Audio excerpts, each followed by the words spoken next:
Hiç dikkat ettiniz mi?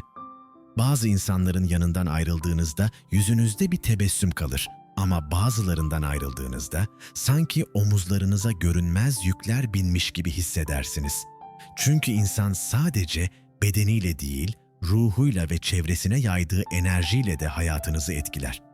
Yaş ilerledikçe zaman en değerli hazineniz haline gelir. O zamanı kiminle paylaştığınız huzurunuzun da anahtarıdır.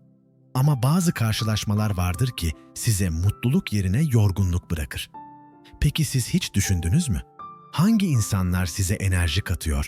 Hangileri içinizi karartıyor? Hangi dostlarla buluştuğunuzda kendinizi güçlü hissediyorsunuz? Hangileri moralinizi tüketiyor? Sonuna kadar bizimle kalın.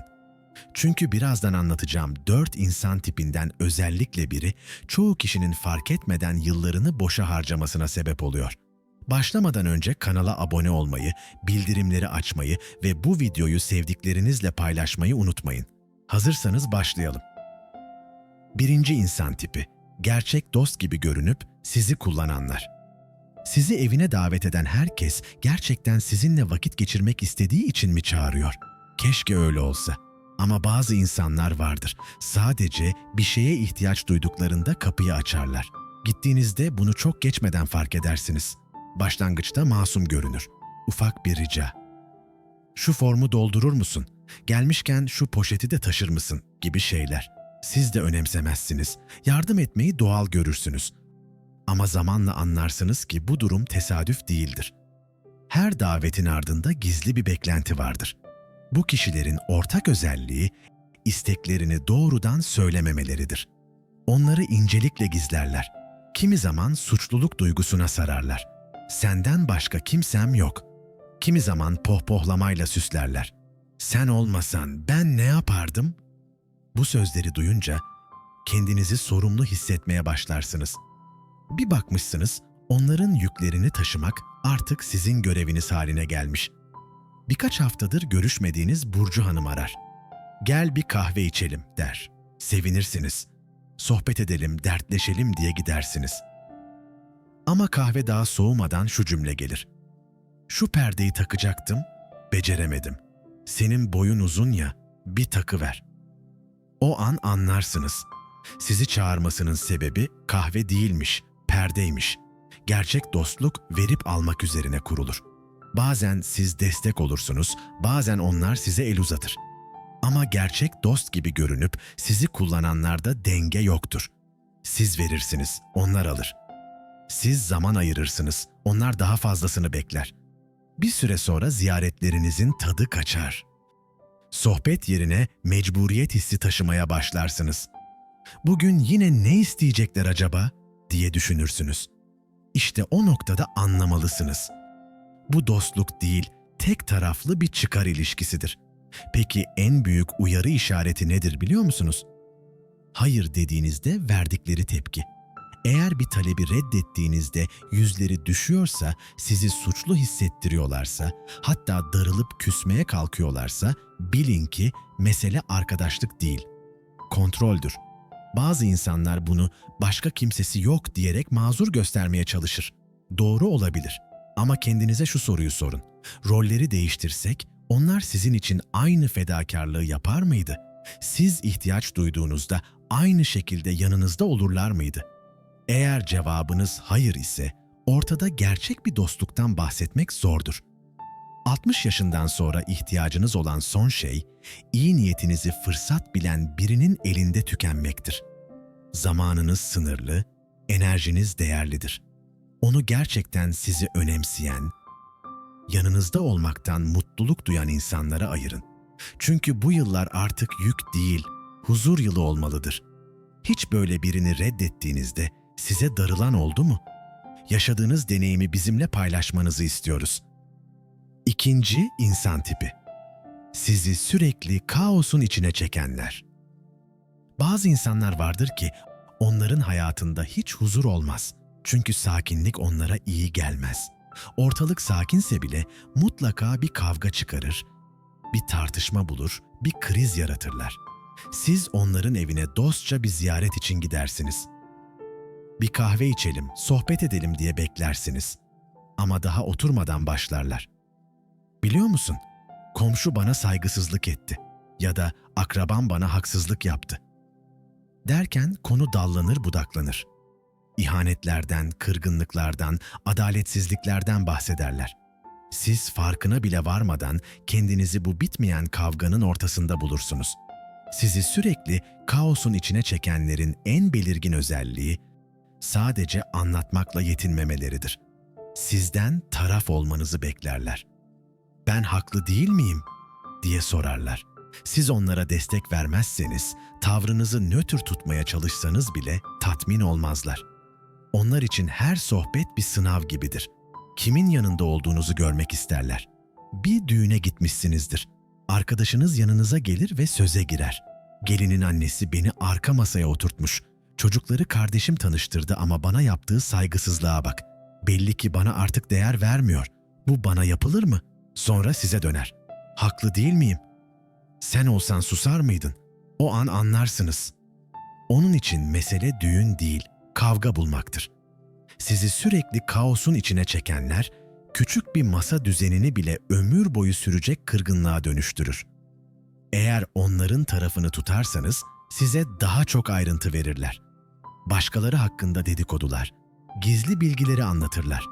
Ama aksi olursa, yani farklı düşündüğünüzü belli ederseniz ya da konuyu değiştirmeye çalışırsanız hemen gücenirler. Hatta kısa süre sonra bir bakmışsınız, dedikodularının hedefi siz olmuşsunuz. Bu insanların yanında kendinizi hep tedirgin hissedersiniz. Söylediğiniz her cümle yanlış anlaşılabilir. Onlarla otururken sanki yumurta kabukları üzerinde yürüyorsunuzdur. Bu da dostluk değil, sessiz bir gerilimdir. Ziyaret bittiğinde içinizde bir yorgunluk kalır. Keyif almak yerine onların gerginliğini taşımış olursunuz. Onların yanından ayrıldığınızda kendinize "Ben neden onunla vakit geçirdim ki?" diye sorarsınız. Sizi sürekli kaosun içine çekenler huzursuzluktan beslenir. Onlar için sakinlik sıkıcıdır. Bu yüzden sürekli bir sorun yaratır. Çevresindekileri kendi kaoslarının parçası haline getirirler. Farkında olmadan siz de onların oyununun içinde bulursunuz kendinizi. 60 yaşından sonra ihtiyacınız olan şey tam tersidir. Huzur ve denge. Eğer bir insan size huzur yerine savaş alanı gibi hissettiriyorsa, onunla görüşmeyi yeniden düşünmenin zamanı gelmiştir. Hayatınızın bu evresinde her dakikanızı size enerji katan insanlarla geçirmelisiniz. Sizi kavganın içine çekenlerle değil. Sizce de huzur mu daha değerli, yoksa bitmeyen tartışmalar mı? Fikrinizi yorumlarda görmek isteriz. 3. insan tipi. Hiçbir şeyi beğenmeyen, hep şikayet edenler. Bazı insanların evinden çıktığınızda kendinizi olduğunuzdan daha yorgun hissettiğiniz olmuştur. Çünkü onlar için her gün yeni bir şikayet sebebidir. Kapıyı açar açmaz yüzlerindeki ifade size ipucu verir. Daha hoş geldin demeden bir dertle başlarlar. "Gece hiç uyuyamadım. Dizlerim yine ağrıdı." ya da "Bu pahalılıkta nasıl geçinilir bilmiyorum." Hatta bazen sizi oturtur oturtmaz uzun bir iç çekişle söze girerler. İlk anda doğal karşılayabilirsiniz. Hepimizin zaman zaman derdini anlatmaya ihtiyacı vardır. Bazen yakın bir dostu dinlemek insana iyi gelir. Ama kısa sürede fark edersiniz ki hiçbir şeyi beğenmeyen, hep şikayet edenler için durum farklıdır. Onlar için şikayet etmek geçici bir dönem değil, adeta bir yaşam biçimidir. Mesela bir arkadaşınızla görüşmüşsünüzdür, torununu anlatmaya başlar. "Geçen hafta yanıma geldi. Bütün gün telefonla oynadı. Bana bir nasılsın bile demedi. Eskiden torunlar büyüklerinin elini öperdi. Şimdiki nesilden hayır gelir mi?" Sonra size döner. "Haklı değil miyim? Ben mi yanlış düşünüyorum?" O an anlarsınız. Onlar için mesele torunun ziyareti değildir. Hiçbir şeyi beğenmeyenler güzel bir buluşmayı bile şikayete çevirir. Sohbet ilerledikçe aynı kalıpları tekrar tekrar duyarsınız. Komşunun yaptığı ufak bir hata bile saatlerce konuşulur.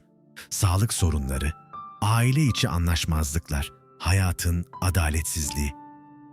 Ne kadar tavsiye verirseniz verin, hiçbir şey değişmez. Çünkü bu insanlar çözüm peşinde değildir. Onlar sadece dinlenmek ister. Onları anlayan, onlara acıyan bir seyirci. Zamanla fark edersiniz ki bu şikayetler bulaşıcıdır. İlk dakikalarda sabırla dinlersiniz ama yarım saat geçmeden kendi enerjiniz de düşmeye başlar.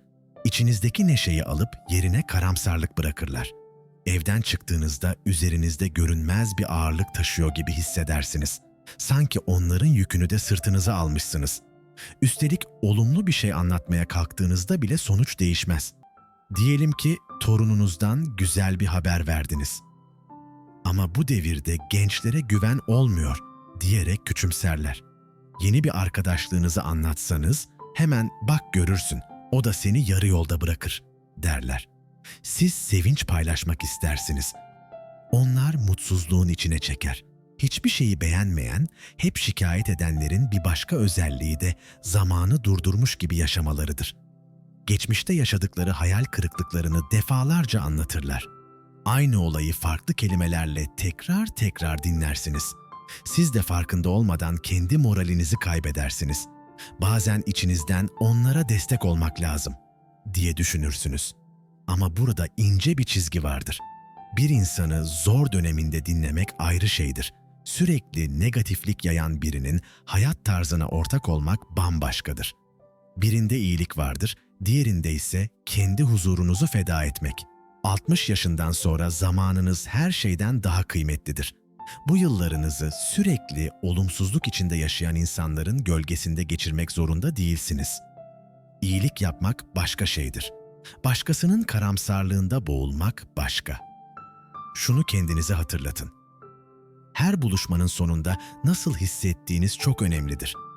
Eğer yanından ayrıldığınızda içiniz ferah değil, yorgun ve umutsuz hissediyorsanız, o insanlarla görüşmeyi yeniden düşünmenin zamanı gelmiş demektir. Çünkü hayatın bu döneminde sizi tüketen değil, size güç veren insanlarla vakit geçirmek gerekir. Siz de böyle birini tanıyor musunuz? Yorumlara yazın, bakalım en çok kimler akıllara gelecek. 4. insan tipi. Geçmişe takılıp anı yaşamayanlar. Bazı insanlar geçmişi anmayı sever ama bu anılar onlara huzur değil, pişmanlık ve kırgınlık getirir. Onların evine gittiğinizde sohbet hep aynı yere döner. Eskiden şunu yapacaktım ama olmadı. Falan kişi bana haksızlık etti. O fırsatı kaçırdım. Bir daha da geri gelmedi.